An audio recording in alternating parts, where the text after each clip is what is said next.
बिस्मिल्लाहिर्रहमानिर्रहीम, अस्सलामुअलैकुम। बज़्म हस्सान में खुश आमदीद। नाज़रीन मोहतरम, आज की इस वीडियो में हम आपको सल्तनत उस्मानिया के उस अजीम सुल्तान के बारे में बताने जा रहे हैं जिसने इस बिखरी हुई सल्तनत को दोबारा मुत्तहिद किया।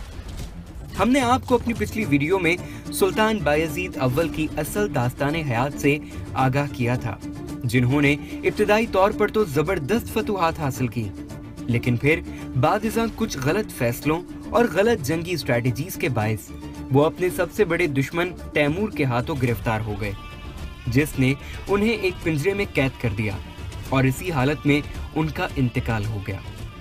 ये वो वक्त था जब सल्तनत उस्मानिया की बका बुरी तरह खतरे में पड़ गई और तसव्वुर किया जाने लगा कि ये सल्तनत भी मुसलमानों की पुरानी हुकूमतों की तरह चंद साल हुकूमत करके अब खत्म होने वाली है।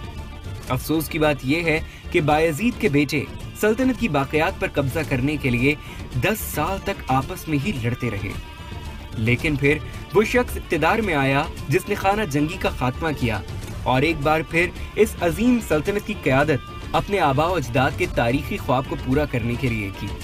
उस शख्स का नाम सुल्तान मोहम्मद अव्वल था और तारीख उसे मोहम्मद शलीबी के नाम से भी याद करती है।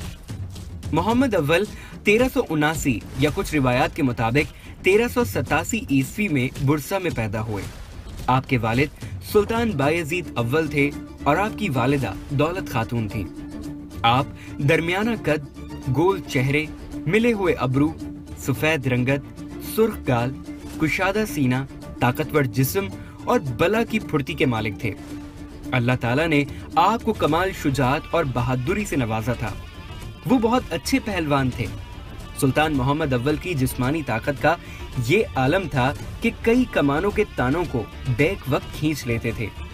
अपने दौरे हुकूमत में उन्होंने 24 जंगों में हिस्सा लिया और 40 के करीब जख्म खाए। तैमूर लंग के हाथों शिकस्त के बाद सल्तनत उस्मानिया एक मुश्किल दौर में दाखिल हो गई थी। अगले 20 बरस तक सल्तनत उस्मानिया को खाना जंगी से शदीद तबाही और बर्बादी का सामना करना पड़ा। बायज़ीद अव्वल के चारों बेटों के अपने अपने हजारों हामी थे और वो बरसों तक आपस में लड़ते रहे। खाना जंगी के आखिर में सुल्तान का सबसे छोटा बेटा मोहम्मद अव्वल अपने भाइयों को शिकस्त देकर 1413 ईस्वी में सल्तनत उस्मानिया का वाहिद वारिस बन गया। मोहम्मद अव्वल ने इंद्रियानोपोल या इदरना में तख्त संभाला और दारुल हुकूमत बुरसा से इदरना मुंतकिल करके सल्तनत को खत्म होने से बचा लिया। सुल्तान मोहम्मद अव्वल को सल्तनत उस्मानिया की सुल्तान बायज़ीद के दौर में जो हदूद थीं, उनको बहाल करने में मजीद कई साल तक जद्दोजहद करना पड़ी। वो कहा करते थे कि एक मुल्क में 2 बादशाह नहीं रह सकते, क्योंकि हमारे दुश्मन जिन्होंने हमें घेरा हुआ है वो हर वक्त मौके की तलाश में रहते हैं। सुल्तान मोहम्मद अव्वल ने फहम फिरासत और दूर अंदेशी की बदौलत बड़ी महारत से खाना जंगी पर काबू पाया और एक एक करके अपने तमाम भाइयों पर गलबा हासिल करके उस सल्तनत के वाहिद हुक्मरान बन गए। तख्त नशीन होकर निहायत होशियारी और दानाई के साथ अमूर सल्तनत को अंजाम देना शुरू कर दिया। कुस्तुनतुनिया के ईसाई कैसर और ईसाई बादशाह से पहले ही उनकी सुलह हो गई थी और अब उनके तख्त नशीन होने पर उन दोनों ने उनको मुबारकबाद दी और कीमती तोहफे भेजे। मोहम्मद अव्वल ने इसके जवाब में अपनी तरफ से अपनी आश्ती पसंद होने का इस तरह सबूत दिया कि उन्होंने शाह सरविया के लिए बहुत सी रियायतें मंजूर की और शाह कुस्तुनतुनिया को भी थसली के वो किले जो तुर्कों के कब्जे में चले आ रहे थे और बुहरे अस्वद के साहिल पर बाज मुकामात जिनके निकल जाने से कैसर कुस्तुनतुनिया सख्त बेचैन था, वो उसको वापस कर दिए। वेनिस की जमहूरी रियासत जो एक जबरदस्त बहरी ताकत थी, तुर्कों से बरसरे पुरखाश थी। सुल्तान मोहम्मद खान की सलामत रवी और सुलह पसंदी का शोहरा सुनकर उन्होंने भी सुलह की दरख्वास्त पेश की, क्योंकि वो खुद मुख्तार हो गए थे और हर मुल्क में ईसाइयों ने अपनी सल्तनतें कायम कर ली थी। उन सबको अंदेशा था कि उस्मानी सुल्तान तख्त नशीनी के बाद मुतमईन होकर अपने बाप के सूबों को फिर अपनी सल्तनत में शामिल करना चाहेगा और हमारे ऊपर हमला आवर होगा। सुल्तान मोहम्मद अव्वल की इस कामयाबी का हाल सुनकर उन सब ने डरते डरते अपने अपने सफीर दरबार सुल्तानी में मुबारकबाद के लिए रवाना किए। सुल्तान मोहम्मद अव्वल ने उन सफीरों से निहायत तपाक के साथ मुलाकात की और रुखसत करते वक्त उन सफीरों से मुखातिब होकर फरमाया कि तुम अपने आकाओं से जाकर मेरी तरफ से ये जरूर कह देना मैं सबको अमन देता हूँ और सबसे अमन कबूल करता हूँ। खुदाए ताला अमन व अमान को पसंद करता है और फसाद को बुरा जानता है। सुल्तान मोहम्मद अव्वल के इस तर्ज अमल का नतीजा ये हुआ कि यूरोप में अमन व अमान कायम हो गया। हकीकत ये थी कि सल्तनत उस्मानिया जो अभी एक मुहल्लिक और खतरनाक बीमारी से उठी थी, उसके लिए हरकत और जिस्मानी रियाजत बेहद मुज़र थी। उसको चंद रोज आराम करने और परहेजी ग़िज़ा खाने की सख्त जरूरत थी। ये खुदाए ताला का फजल था कि सुल्तान मोहम्मद अव्वल निहायत ही मौजूद सुल्तान तख्ते उस्मानी पर मुतमक्किन हुए और उसका तर्ज अमल हर एक एतबार से सल्तनत की तक़वियत और आइंदा तरक्कियात का मुअज्जद साबित हुआ। यूरोप में इस तरह सुल्तान मोहम्मद खान ने अमन व अमान कायम कर लिया, मगर एशियाई कौचक में बगावतों का सिलसिला मौजूद था।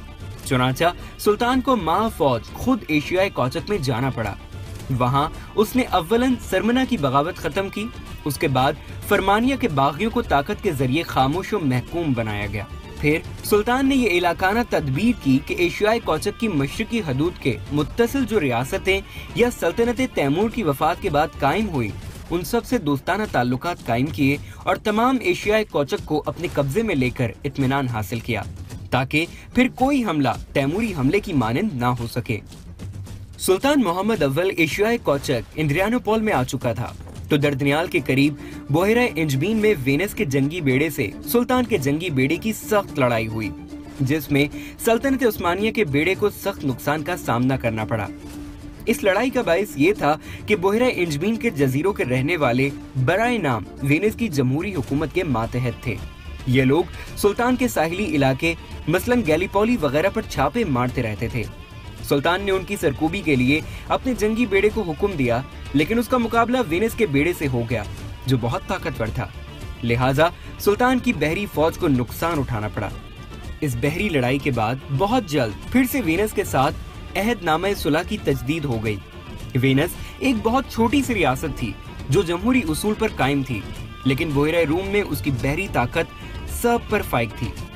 इसके बाद सुल्तान के लिए कोई खतरा और कोई जंग बज़ाहिर मौजूद न थी और सुल्तान अपनी मुमलिकत को वसी करने के मुकाबले में अंदरूनी तौर पर उसको मजबूत करना चाहते थे। चुनांचा उन्होंने जा बजा शहरों और कस्बों में मदरसे कायम किए, उलमा की कदरदानी की, रास्तों के अमन व अमान और तिजारत की गरम बाजारी का बंदोबस्त किया। गर्ज ये कि सुल्तान ने वो तर्ज अमल इख्तियार किया जिसकी वजह से दोस्तों और दुश्मनों दोनों में उनकी कबूलियत बढ़ गई और सबको उसकी तारीफ करना पड़ी। उनकी रियाया ने उनको चले भी यानी बहादुर और संजीदा मिजाज का खिताब दिया और तमाम ममालिक में वो सुल्तान सुलह जो मशहूर हो गए।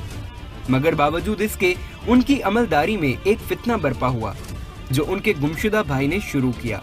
दरअसल जंगे अंगोरा में सुल्तान बायजीद खान यलदरम का एक बेटा मुस्तफा मारा गया था, मगर जंग के बाद उसकी लाश का कोई पता न चल सका था। तैमूर ने भी जंग के बाद मुस्तफा की लाश को तलाश कराया, मगर कहीं दस्तयाब न हुई, इसलिए मुस्तफा का मारा जाना मुश्तबा रहा था। अब सुल्तान मोहम्मद अव्वल के आखिर अहद हुकूमत में एशियाई कौचक में इस बात का दावा किया कि मैं मुस्तफा इब्ने बायजीद यलदरम हूँ। वो सूरत और शक्ल में भी मुस्तफा से मुशाबे था, इसलिए बहुत से तुर्कों ने उसके इस दावे को तस्लीम कर लिया और सिवरना के आमिल जुनैद और सूबेदार वालिशिया ने उसके इस दावे की इसलिए और भी तस्दीक की कि वो मोहम्मद खान से कोश न थे। चुनांचा मुस्तफा इन सूबेदारों की इमदाद से गैलीपोली में पहुंचकर थैसली के करीबी इलाके पर काबिज हो गया।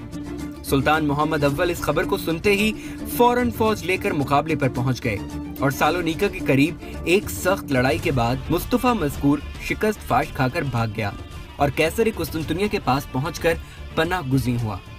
सुल्तान मोहम्मद खान ने कुस्तुनतुनिया के बादशाह को खत लिखा कि मुस्तफा हमारा बागी है, उसको हमारे पास भेज दें।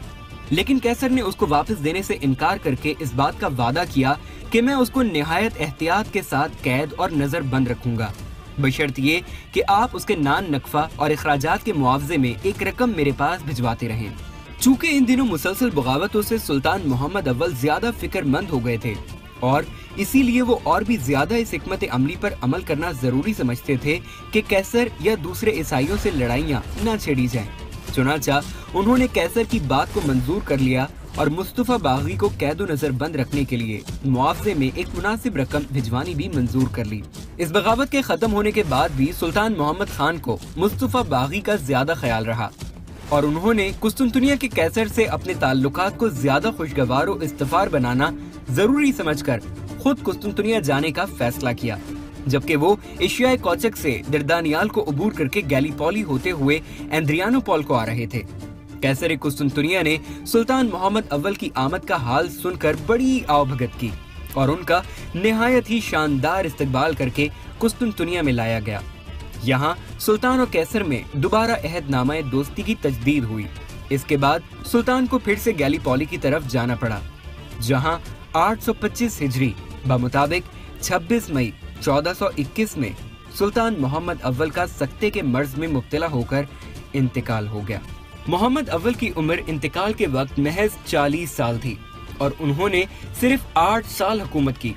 ताहम उनका दौर इसलिए अहम है कि जंगे अंकारा में अपने वालिद की शिकस्त और सल्तनत के टुकड़े हो जाने के बाद उन्होंने सल्तनत को असर 9 पैरों पर खड़ा किया और सल्तनत के दूसरे बानी कहलाए। उनका मजार बरसा में मस्जिद सब्ज के साथ वाक़ है, जहां आज भी हजारों लोग जाते हैं और फातिहा खानी करते हैं। आज की वीडियो में इतना ही। इस वीडियो को लाइक कीजिए और इस तरह की मजीद वीडियोस देखने के लिए हमारा चैनल सब्सक्राइब कर लीजिए। फिलवक्त बज़्म हस्सान से मलिक हस्सान और वीडियो एडिटर असद अब्दुल्ला को दीजिए इजाजत। फी अमानिल्लाह।